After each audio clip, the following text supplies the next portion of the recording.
2026 թվականին սոցիալական պաշտպանության ոլորտին նախատեսվում է ուղղել 993 միլիարդ դրամ։ Նախորդ տարվա համեմատ այս ցուցանիշն աճել է 9,6%-ով կամ 87,2 միլիարդ դրամով։ Այս գումարը կազմում է մեր երկրի ՀՆԱ-ի 8,3%-ը, իսկ պետական բյուջեի ընդամենը ծախսերի 27,4%-ը, ինչը նախորդ տարվա համեմատությամբ ցածր է 1,1%-ով։ Սոցիալական պաշտպանության ոլորտի բյուջետային ծրագրերը համակարգվում են Հայաստանի Հանրապետության աշխատանքի և սոցիալական հարցերի նախարարության կողմից։ Այժմ եկեք միասին հասկանանք, թե ինչպես է բաշխվում այս գումարը։ Սոցիալական պաշտպանության պետական քաղաքականությունը 2026-ին կիրականացվի 17 բյուջետային ծրագրերի միջոցով։ Սոցիալական պաշտպանության ոլորտի ամենամեծ բյուջետային ծրագիրը կենսաթոշակային ապահովություն ծրագիրն է, որին կուղղվի բյուջետային հատկացումների շուրջ 60%-ը։ Ծրագրի նպատակն է ապահովել կենսաթոշակների և այլ սահմանված դրամական վճարների նշանակումը և վճարումը։ Հաջորդում է սոցիալական ապահովություն ծրագիրը, որին կուղղվի բյուջետային հատկացումների 14,1%-ը։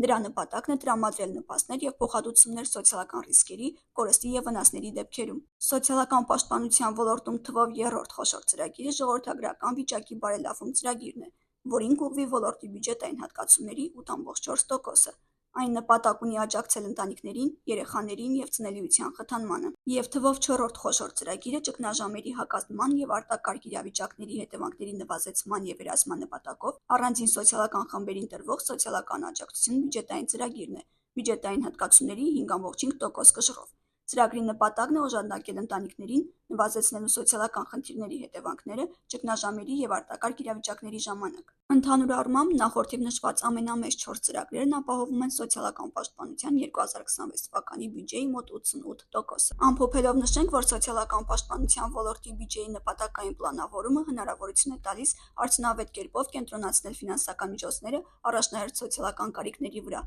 ամրապնդելով երկրի սոցիալական կայունությունը։